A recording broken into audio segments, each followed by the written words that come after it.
morning. How you guys doing? So, another day, raining. I just finished my work, doing prep work in my bathroom, and I thought I dedicated today a little bit of time to share with you um, anything that I know, and you guys have questions, and I will be interested to hear what you guys struggling with today. What's in your to-do list and bucket list, and what are you struggling with your dog? And I know in many states and countries, we're going back to um, COVID measures, and some of you, obviously, me too, are freaking out. Hi, Selena, how you guys doing? And yeah, I was wondering how you guys holding on so far. I'm not freaking out. Um, I'm luckily be able to provide service as usual. Hi there, I don't know who you are, I guess. If you guys want to join, you want to give StreamYard permission to use your name as a background so I can see who it is, or you answer your name and where you're from. So I'm Roman, okay, with my weird hair today. Having coffee from Albany, Oregon, not New York. And while having coffee, we're going to talk about dogs. We're going to talk about behaviors. We're going to talk about dog spirituality. We're going to talk about relationships with dogs, obvious, and whatever you guys want to hear from. If you don't say anything, I'm going to start talking, which I actually hate talking because it's just kind of having a monologue, and monologue is kind of one thing. I don't like it doing with dogs either, having like a one-way communication. It's a two-way communications, and you definitely can be active. So, hi Jennifer from Dallas, Texas. How you guys doing in there? I love Texas. It's big, big yards. I had pretty good experiences working with people there. Um, Coming from the East Coast and from Europe, I had no idea how big Texas is until it took me almost a day to get there, through from the border to Austin, Texas. And Salina is somewhere um, in the East Coast. I remember you moved from Texas. You moved somewhere east, and you have an English Mastiff boy. Awesome. Okay, I have T-Bone. He's a Chinook dog. And hi, Annabelle from Scotland. And I have Mugsy, who is a King Corso, and I have a Chihuahua. She's sleeping right now. She has a beauty sleep as usual. So, North Carolina is Selena from. Good. Okay. Now I need to know who I'm sitting on a coffee table, right? So let me know who you are. Tell me a little bit about your dog so I get a better feeling about you guys. So this is my first time watching you, but I read a lot on your page. Good. Good for you, but for me, because you read everything out of my page, I'm running out of business. But you know what? I like that because I want you guys to be in power of your dog training and not reliant on a dog trainer coming to your house and taking over your dog. And I had this conversation with my wife yesterday. She's rewriting an article that she wrote a couple of years ago about online training, and we had this conversation that I'm lucky that I'm kind of ahead of time back then. In 2007, when I started doing more online work, people were laughing at me and saying kind of like, "Oh, you cannot do dog training on Skype." How stupid is that?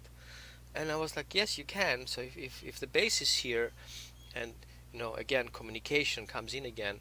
If there's a real communication channel between the client and the trainer or behaviorist, and you create that same language, then you get that information, and asking specific questions would give you a better overview of what exactly the client is going through. Because the important part on doing a behavior modification is understanding the dynamics in the household. The person has a dog problem and the dog has a human problem. So we have to see both sides. T-Bone, how about you lay down? He ate already. Oh, you know what? He wants his snacks.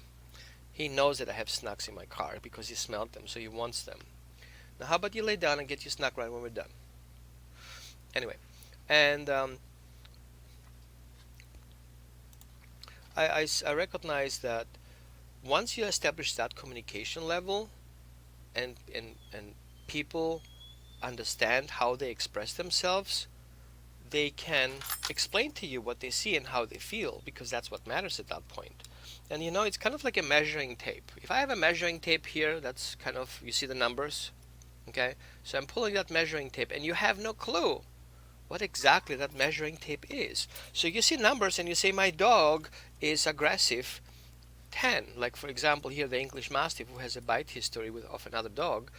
So the other dog attacked him in a scale of 10. And as a behaviorist, you have to understand what is that scale? What does its scale mean? What is 10? 10 of what? So this is an inch. It's an inch meter, right? I'm metric. So if the number says 10, for me 10 is that size, but for the other person it's that size. So we need to recognize that. So you have an English Mastiff with a bite history and another dog. I've been working with a local trainer, but I would like to learn more about your methods and see about your mentorship from you. I appreciate. Thank you for sharing your experience. Maybe while I'm saying a few things, maybe you want to give me a little bit of an input, what you guys have worked on, and what is the behavior that your dog shows right now after the bite incident. So obviously, if I understand right, your dog got being attacked by another dog, and your dog changes behavior. So I would like to hear your dog's age, and or you know what? If you want to hop on our conversation, you know what? Let's do this. Why not? Let's be that. Let's be kind of real time here. So I'm gonna copy on my clipboard, and I'm gonna share with you in the comments the link to join. Okay, I'm not letting everybody in. So, but here is what we can do. You can join the stream. Okay, what you need to do is make sure your microphone is set up, and make sure your video is on and you have enough light, because that would not be very helpful, but this is much better. And we're gonna have you here. We're gonna literally have an online session on the spot. What's wrong with that, right? So let's be a little bit authentic here, and let's make it possible. So if you want to talk about your situation, you want to talk about that on the spot, you're welcome to do that. So meanwhile, we have a question. How long does a CBD treats take to actually work in a calm dog, to calm a dog down? My dog is a miniature schnauzer and is called Buster. Hi, Buster. Good. So meanwhile, until one of our viewers will join here, let's talk about the CBD. CBD has different potencies. So usually the CBD treats are between 25 milligrams and 100 milligrams depending on the manufacturer. But again, the CBD is a remedy. It's not under FDA control, so in that case, you really don't really know 100% what's in it. Gotcha. Okay, thank you, Selena. And what's happening here is we look for the potency, and because dogs create their own cannabinoid system, that treat will be basically a supplement. So you have to start microdosing, and I believe that instead of starting with cookies, I would definitely go to drops and start working your way up in a mind of microdosing, and work your way up into the amount of CBD necessary for your dog to see that little improvement. Let me show you one of my brands that I work with.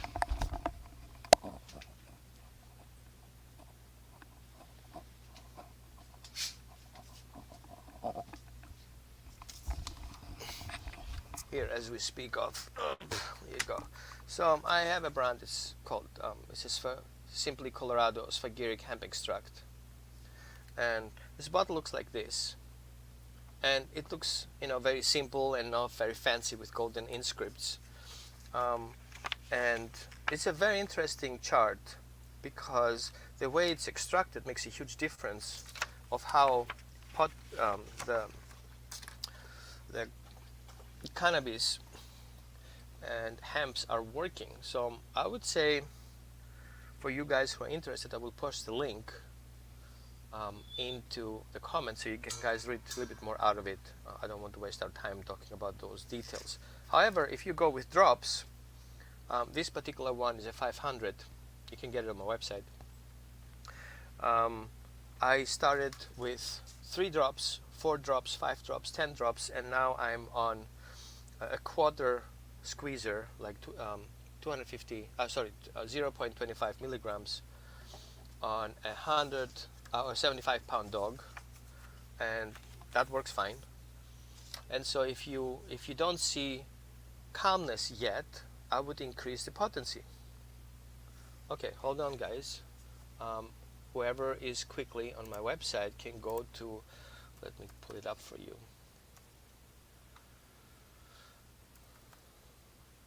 If I spelled my website right? Okay, so if you go to my website and you click on resources and then you click all the way down to the best CBD oil, you know, best CBD oil is for me, okay? It's not the world's best CBD. Maybe it is, I don't know, I'm just saying. And I'm gonna share it in the comments. Here you go. And this is what I use. My wife's use it, I use it. I've done a lot of spending on that kind of stuff until I found out something that really works for us, for everyone. And Barbara saw improvement on her side. I was impressed how it feels good, because you know there is an energy in those tinctures. It's not just chemicals.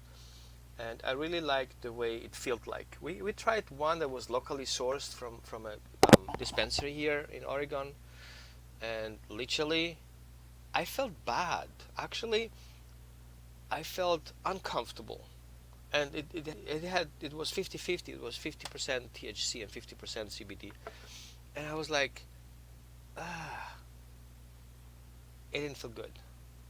And then we went back to this one, because you know I try things, and as I try things I learn, and sometimes you have to learn the hard way. And I thought, you know what, why spending money on this one? I can get it locally, right?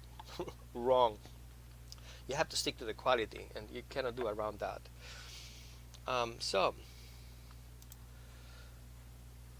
Yeah, I would say, Selena, yeah, CBD takes a couple of time to start kicking in, but it's not about weeks. Certainly a couple of days until you start seeing, you know, the dog doesn't kick in response so quickly. There are less edges on his emotions. Dogs usually start eating better, and then one other thing that I see is there is a better perception. It's kind of like the brain fires better. It's kind of like a fine-tuning. I saw this. I had this experience myself. I felt less agitated of things, and I have ADD, so sometimes that plays a role if I get frustrated. But you know what? I don't want to get censored on Facebook, so I have to keep it low with those tinctures. So yeah, do you guys have any other questions? I'm happy to answer. But even though I love tinctures and supplements as a holistic behaviorist, we have to be, unfortunately, a little careful, because Facebook censors, and are literally people going after those websites and report them on Facebook. And Facebook has a control of what's live and what's not, and what's appropriate or not. So false news. Oh, how to join? Well, you click on this, on the link above. Let me find that again here. Can I copy that? Okay, it's kind of like that. Type that in on your stream, on your web browser. Don't use Firefox. Alarm! Don't use Firefox when you do that.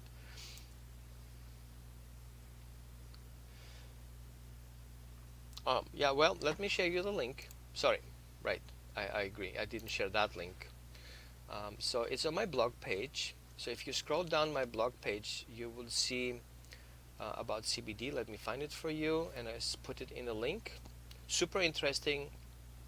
My wife Barbara did a lot of work and research doing that, and put together a very good document. I'll find it. Here we go. And I'm not saying the name because YouTube will cancel me. Okay, but I can post my link in there and everybody can check it out themselves. Here you go. It's very important to me because I feel, coming from an energy perspective, when you work with animals, um, it's good to know what alternatives you have. And actually I will at some point I will put together a team of 3-4 people who are in the field of supplements. I'm going to talk about it a little bit because it's not just my opinion. I want you guys to be educated and making your informed decisions. There's a lot of crap out there being talked about any stuff, and you know, people just copy paste. And scientific evidence is that false news travel 40% faster than real news. So you know what? You have to make 4 posts to get the message over, and people will likely don't share it because it's boring. Drama is interesting. How CBD can kill your dog. Well, that would be shared like crazy. But how CBD can help your dog is not being shared because that's not weird. So far, no evidence is being recorded that CBD can harm. So, welcome next to me as soon as we have a visual. Oh, something happened. I'm going to show. So, next question. Do you guys have any questions meanwhile? By the way, healthy fruits. Your dogs like fruits, not those. Don't give those to your dog. But you can share fruits with your dog, no problem. You can use them as treats. Carrots, any vegetables that you have, lightly steamed, especially if they have many fibers. Don't overfeed fibers your dog when you do dog training. Cheese you can use for dog training. Everything that is easy to handle and doesn't smear your fingers, right? Easy to store. I usually use freeze-dried treats that fit in my pocket, and they're kind of hard on the surface, so I can literally dispense them better. When I have my dogs doing awesome things, they get bigger treats. I have big size, food grade, raw freeze-dried kibble, and not freeze-dried, freeze-dried balls. Let's call it this way. And then I have smaller treats like training treats with low calories. And when you do dog training and you are on a strict menu, you want to be careful how much you feed your dog, because you don't want to overfeed your dog with treats which are crappy compared to a good quality dog food, which we actually would do. What kind of CBD? What was that? Well, Miguel, good question. First of all, I don't want to play smart. I'm gonna read it out for you. So, what you want to look for is how the CBDs are extracted or derived from the plant. So many use CO2 as extraction, and some other use butane and ethanol to extract, and that's a problem, because what happens is each plant has an energetic value, and so by doing that harsh extraction, you basically, let's say, overboil or over chemical treat that plant, and so the whole energy potency of that plant is being destroyed in the extractions. What you have basically is a chemical configuration that looks like this, just plain. Okay, but drinking water and has all these side energy effects that you feel more thirst or less thirst because of these additional parts that are in it. Now, if we look into the spagyric aspect, because this is what I prefer in plant extraction, that comes in from the ancient Native American, if I'm right. So there is an energy aspect of how it's being extracted. So let me read that for you here, if I'm correct. Okay. Why Sphagiric? Good. So Annabelle, I can see you in the stream, but I don't see. I only see a wall. So you want to adjust that too. Good. Here we All go. right. Perfect. Hi. There you go. Hi Annabelle. How you doing? You okay? Good. So where are you right now? I'm in Where my is the room. location? I know, but country. Oh, right. Scotland. Scotland. Awesome. We must have same weather. It's raining here and cloudy. How are you guys doing there? Yeah, okay. Good. So, what was your question again? Not forgotten. This one? Was that your question? Yeah. Okay, good. So, how long does it take treats to take actually work in and calm your dog down? My dog is a miniature schnauzer. Yeah, is he? Is he there? Can we see him? Buster? He's downstairs. Oh, okay, let him there. So, um, what happens with CBD oil, and I don't know what access you have, I don't know the regulations in Scotland, but I would go towards a tincture. Biscuits are great because they're flavored, and so the dog will have chicken flavor, peanut flavor, and it's easier for him to eat it. But I prefer the simple one because you can measure better. And compared 225 milligrams versus 500 milligrams makes a huge difference how much cookies you have to feed your dog. And I mean, it's just not sure he has to be twice his size. So I would start with a tincture if possible, and start with a couple of drops to get for your dog to get used to the flavor. Okay, what I do is take a football and put a drop in there next to something that he likes, so he gets used to the flavor, because the flavor is really intense, like really um, veggie flavor. Okay, and all of those tinctures we're talking about have less than 1% THC. So your dog doesn't get delusional, he doesn't get high, it's totally safe. And what I do is every meal I add more drops and more drops and more drops. And then as soon as I see a change, notice like, oh, he usually spins a couple of rounds before he sits. Now he just sits down. You can see from his body language he's calmer, he's less agitated. Good. We keep that. Keep that a little bit. You may want to add a little bit more and see if something improves even more, but don't overkill it. Like I would not do double as that. I would suggest theoretically, with your dog size, start maybe with 10 drops of a Okay. 500 milligram. Make sure anything that you use is third party tested, so they're not testing themselves and say, oh, we're good, we tested it last week. Each patch has to be tested and clarified if there are any other ingredients that shouldn't be in there, like mold, okay, like leftovers, residue from the extraction, that shouldn't be in there. And that's why FDA, which is the department that regulates medication in US, is very harsh about those. So they likely will put some laws into that. Until then, you have to be very careful where you get it from. And brands and price doesn't really make the difference what exactly is better or not.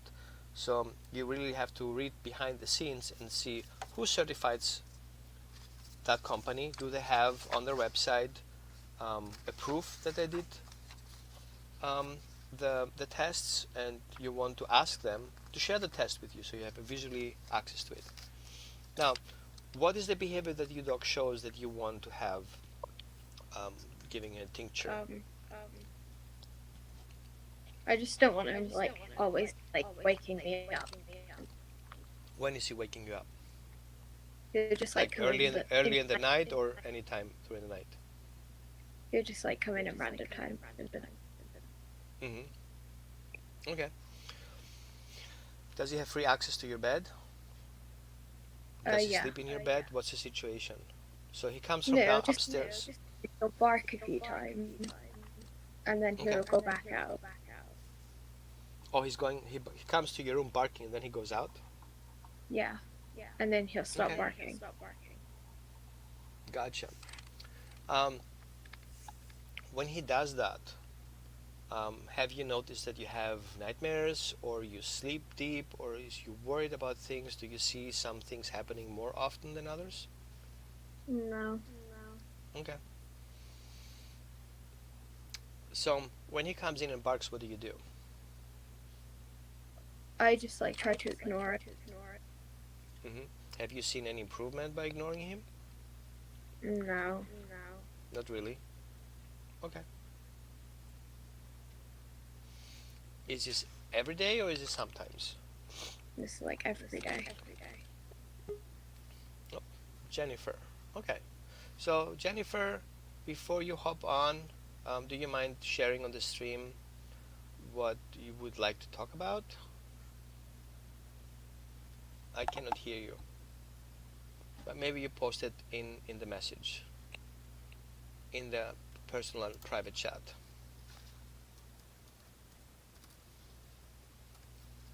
There you go. So, and let's look at that a little bit from a different perspective. When did it start? That barking. Right just after. Gotcha. Okay. I know for my dogs, sometimes they have nightmares. They wake up in the morning or at night and worried about stuff. And they, Muggsy, for example, he gets very upset about stuff. Um, and I recognize he has nightmares. So I comfort him. I go up there, hey buddy, what's up? Everything okay? Now I will lay down and then pet him a little bit and he calms down. So he doesn't do that for attention. He literally has a nightmare and he comes up and checks in on you. That's what Mm-hmm. I feel is happening here. Um, if it's happening too often, CBD will help him likely to calm down and sleep through. Um, if he's more of a nervous dog, maybe we can look into adding him some supplements to help him sleep better through the night. Putting a gate on your side eventually will kind of cut him off to come up unless he starts barking downstairs. So we have to go with trial and error here to make sure that we're not making things more complicated for him.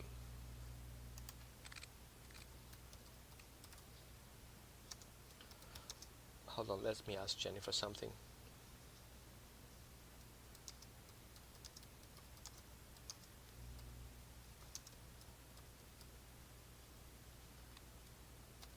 Good, here we go.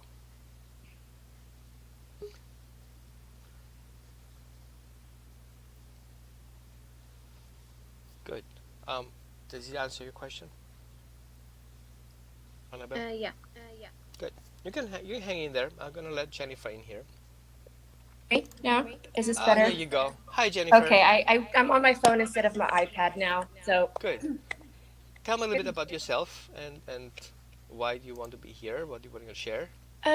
I am in Dallas, Texas, and I have a 2-year-old English Mastiff. This Puppy. guy right here. Oh my God. Do you have another dog too? Who is it? A Yes, pug? I have 2 French Bulldogs and I have an English Mastiff. Good. Good mix. Yeah. And I got my English Mastiff when my son left. I'm an empty nester, so they've Oh replaced yeah. my children. Um, well, and a little bit about my Mastiff. He's the sweetest guy on the however, he was in doggy daycare for, well, from the time he was a little pup till um, maybe about a year ago. He got bit by Pyrenees at doggy Oh. daycare. And he, in return, he didn't do anything to the other dog, but he did stop the other dog. Like, so he put his mouth on the other dog, didn't do anything to it, but um, it did take the staff, three staff members to get him off the other dog that bit him. Of So, course, yeah. so ever So it since was it then, was in it was in a play date. no, it was, well, doggy daycare, outside Okay. playing a bunch of. Okay. But ever since then, he became fearful of other big dogs. And one day, about maybe 7 months ago, he got out of the front yard. There was another golden retriever jumping up and down in our front yard and on me. like Hmm. playful. I think he misread the situation and went after that dog. So, and he did bite the other dog. The other dog did need stitches. Um, but so then he became really just fearful of other big, fluffy dogs. And then it became difficult for us to walk him. I'd never had any issues walking him. He got puppy training, the sit stay. He never had any issues walking him Hmm. before. But then he started barking and lunging at other dogs on the walk. Gotcha. So what you're dealing with here is definitely PTSD Hmm. because that was not the first incident in the play group. I think there were more things happening there. There Like was what? another incident too Okay, that so he it got just bit on the. escalated. Yeah. So what I see here, a mastiff is a guardian breed, Hmm. and he needs to feel things are in control. Yes. And if things are not in control, then he's forced through his breed traits to take over control. Right. So what I think happened, and I work with boarding facilities and certify them to be holistic, having a holistic approach in animal care. I see that many people in those facilities are not really behaviorists or trainers. They're just doing only animal caretakers, Right. and so they are.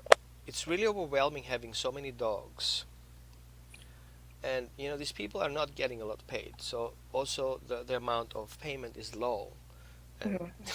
you have to Yes. run a business, right?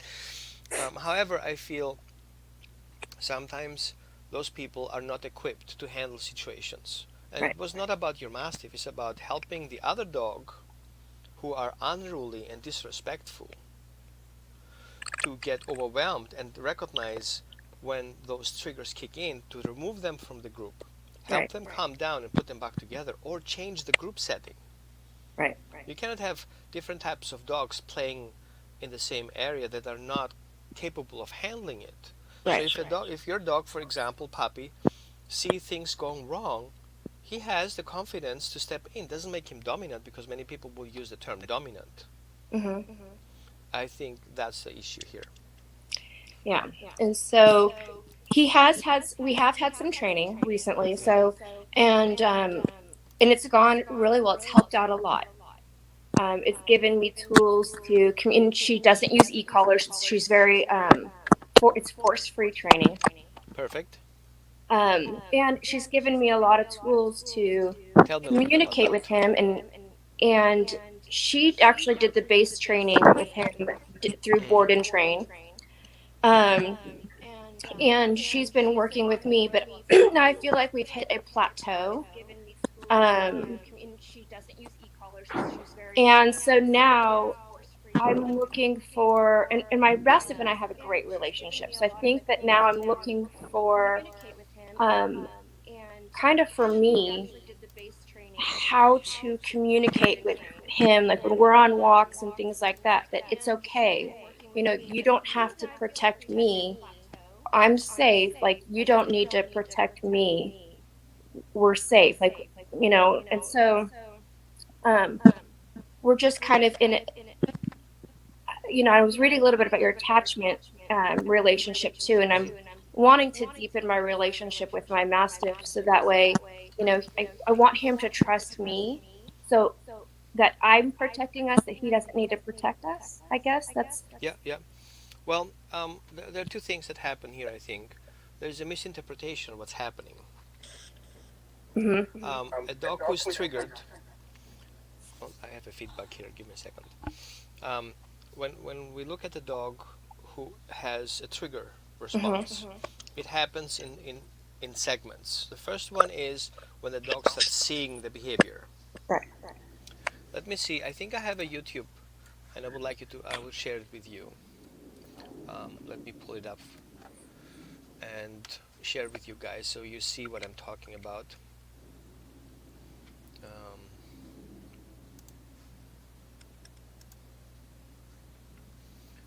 so we talk the same language. I'll have it here somewhere.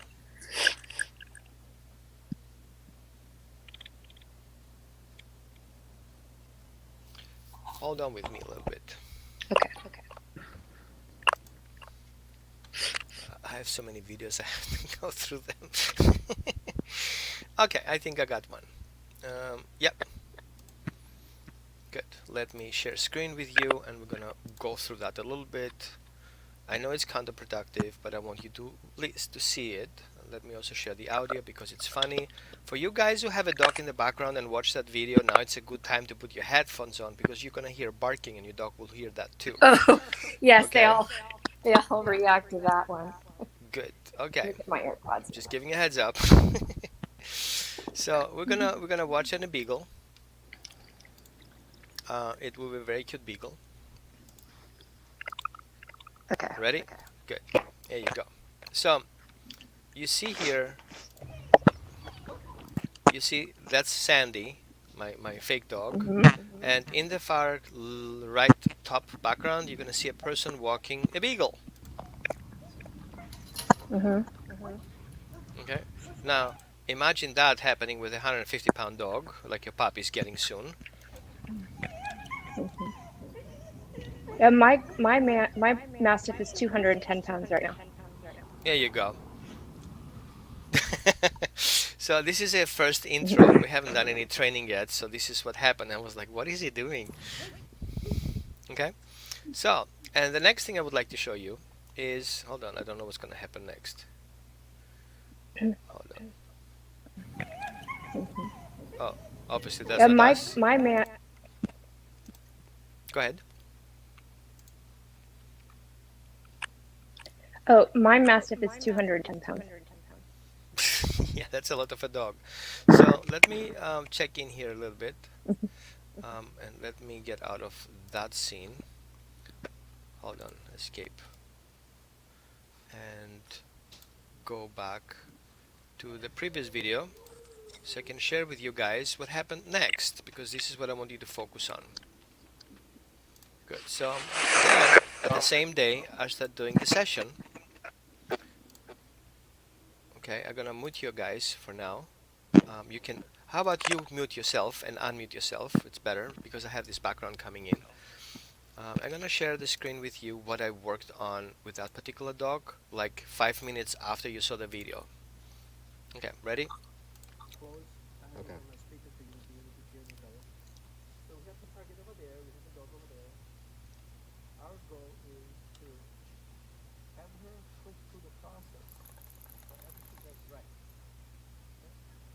So what I'm introducing here, introducing her the clicker first, because she's a quick thinker. Likely your Mastiff too. So start the clicker training inside the house. Okay, this is what I usually do when I work with quick thinkers.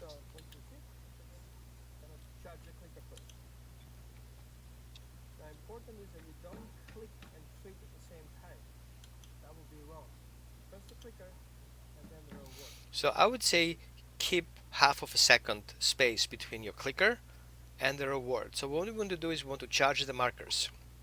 Charging the markers meaning is I give the click a value. Click equals reward. So in extension, when I use the clicker later, I can reward my dog for well-performed process. However, I also use emotional feedback. Now the beagle doesn't communicate with me because we just are like 5 minutes in the session and we didn't have a bond yet. However, I use the clicker because I don't have much time available, so I have to be kind of quick on that one. So this is how you can start. You can also use the look exercise. If you follow my videos, you can do that exercise to start with, and then switch the look exercise later to the clicker, and then continue the look exercise to become more pay attention. So while look exercise becomes pay attention, the clicker continues to become the reward announcement. So of course, if you guys have questions, welcome to post in the comments.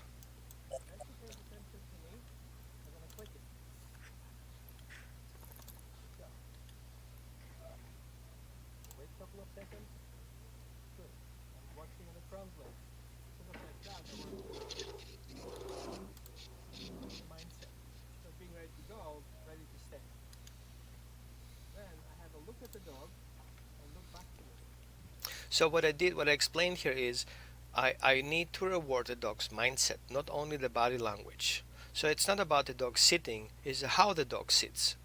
So for example, if I explained about having the dog being in the front, let me make myself a little bit bigger here. So if your dog front legs are recessed, it means I'm about to move, so his mindset is into moving aspect. And if the legs are next to each other, my dog is about to stay. So I'm about to stay, I'm about to move. So if you ask your dog to sit or you wait for your dog to calm down, you want that to be here and not over there. And you have to wait a little bit. So you reward the dog for his mindset, not for offering an obedience task. It's not what you're worried about right now. However, in your dog who has been attacked, sitting will not be an option because sitting is a state of mind. So if my dog needs to sit, it's not because I told him, it's because he feels comfortable. It's just like horses. A horse would not lay down if it doesn't feel safe. A dog will not voluntarily sit down if it doesn't feel safe. But if we force him to sit, we actually create stagnancy. And stagnancy creates trauma. So you're asking your dog to sit to get attention, and at the same time you're causing a dog trauma because he's not in control what's happening behind his back and you're not addressing it either. That's the problem. And so while you're trying to create a relationship, you're making a damage. Make sense? So let's continue the video.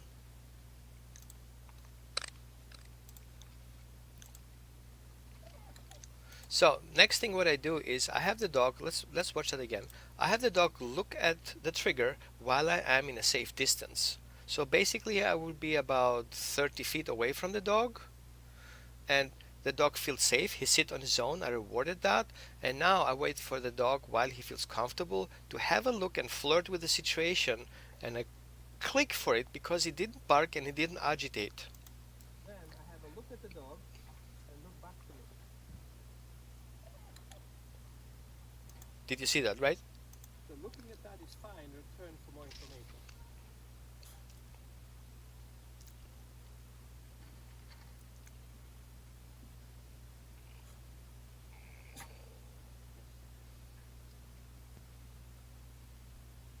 Wait a little bit. All right.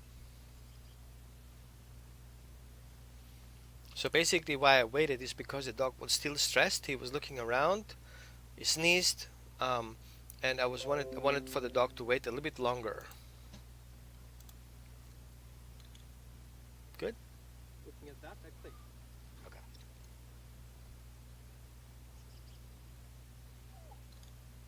Now what I did is I rewarded him for looking there and looking back at me. Now what I create, I create a communication task. Look at this, and when you feel triggered, look back at me. I'm not correcting the dog for looking there. I'm rewarding him for letting go of the trigger and checking in back with me. Okay? Good. Let's see if I can continue that part. There you go. And you see also I have loose leash.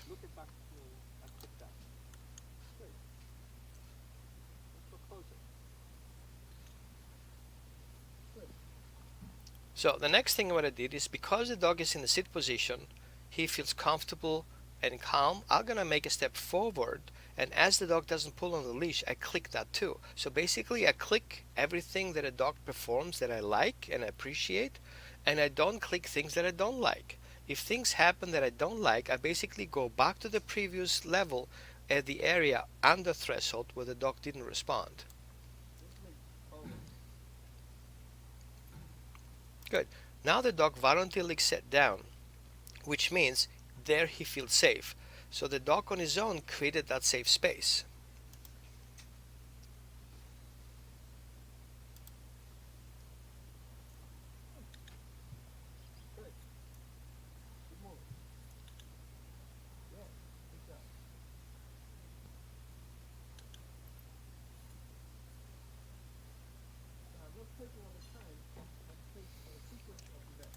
So what you saw here right now was a displacement behavior.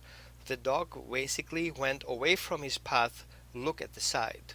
It's not because he was just curious because he was a beagle, it's because he got overwhelmed a little bit and he changed his direction, tried to kind of like sidetracked himself, and then he came back to the path. So that will be my message, which I think missed, that I should go back to the previous stage and teach him, if you feel this way, rather walk away than showing displacement behaviors. And you see what happened next, because I failed. So that was my mistake. I didn't capture that. I was busy explaining things and I didn't see the dog's displacement behavior. Let's go back again and let's watch exactly how that happened. Okay? There.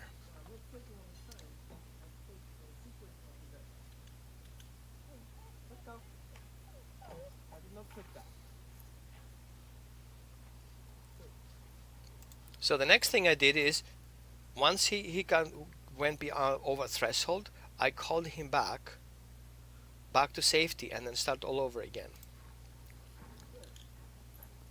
And I reward the excitement. I don't mind him jumping on me. That's not my point. My point is he should feel comfortable around me and express himself how he feels about things. She, by the way. And so I want her to feel comfortable expressing herself so I can read better.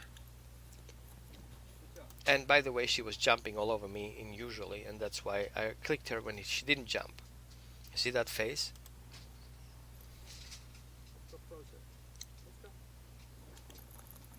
Now, what it just happened? The dog shaked himself off. So it was a trauma release that just happened. So she got so stressed about the situation that it's actually caused so much stress that it was already a trauma response.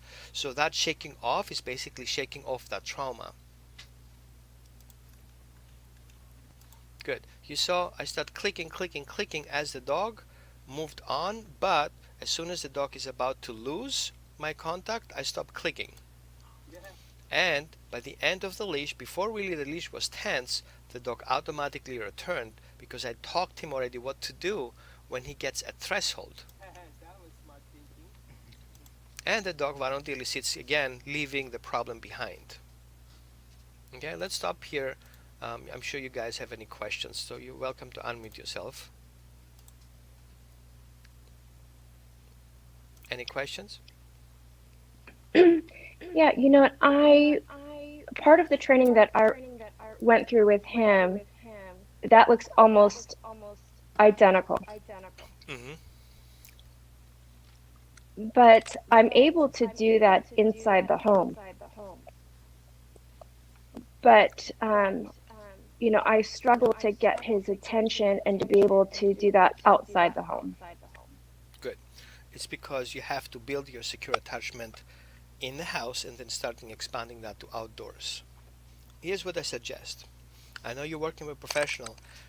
If we do a session or two, will not intervene in what you already work. It actually intensifies it. Your trainer will benefit from it because you guys got stuck in a corner where the classical conditioning is not helping your dog because your dog needs emotional support. Mm-mm. Make sense? Yeah, and I think that's where we're stagnant, and that's why I was like, Right. I've been reading on your page and trying to, because I don't feel that's an area she's capable of Yeah. helping me with. Yeah.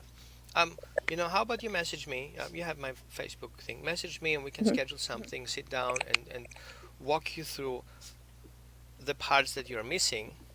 And of course, your trainer will benefit from it because once she recognizes what you did, she's like, "Oh, okay, I can do that too. No problem, right?" It's education. We need to educate each other, and there is no competition because all it is about helping dogs stay at homes and feel comfortable. And PTSD Yeah. is not an easy thing to handle because we need to really identify where the PTSD is actually sitting, and it's not just the dog is reactive. The your dog's attack happened off the leash. Okay, now he's on the leash. He's even more restricted, and so he needs to be comfortable that you be able to control the situation. So it has to be built up from all the way from the scratch because basically your dog doesn't trust people. Because people are supposed to take care of it and it wasn't, and who brought him there, who took care of him? It were people who were Me. involved. Make sense? No, I don't want you to feel guilty, but in Yeah. those settings there's a person always involved to taking care of business and they didn't. So now we have to come from a different angle, prove the dog that we are capable of controlling situations, and finally your trainer will be able to help you out by choosing dogs to meet where the dog feels more comfortable and secure, and those dogs are more under control than the other dogs in the daycare because the dog will see that difference.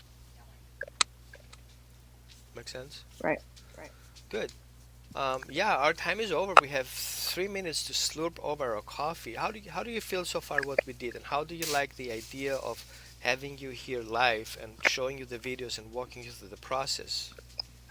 This is very Annabelle. helpful. I'm a visual person, so it was very helpful. Good, good. Annabelle, how did you like our live show today? Did you learn anything? Yeah. Hmm? What did you learn? What was your takeaway? I know you're gonna watch it again and take it in, but is there anything that And captured your here's attention?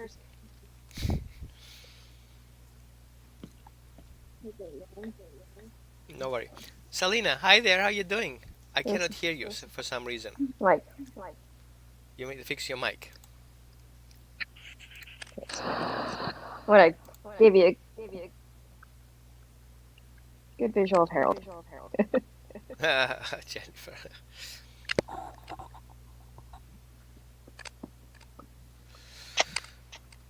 Good. Anyway, it was nice having you guys here today. I really appreciate your questions. Thank you. I'll message you. Okay. And yeah, online training can help you because one thing that I see often is when the trainer does the work for you, you're not getting that friction and you don't have this experience progress. The dog knows better with the trainer than he knows with you. Then you take over and you don't have that edge yet, and the dog is like, yeah, whatever. And then you lose that dynamic. And I feel that's why I That's like exactly online what's training. happening. That's why I like, because you slowly learn with your dog and you both have the same experience. Yeah. Good. Let's wait for Selena because I really missed her. We used to be we are still friends in Austin. It looks like a wonderful building. Hi, Selena. Oh, the microphone, man. It's okay. Can anybody hear her? Because I don't hear her. No. Mm-mm. Okay. Okay. Bye. Good. It was Okay. nice talking to you guys, Bye. and Thank you. talk to you next Take time. care. Bye bye. Okay, bye.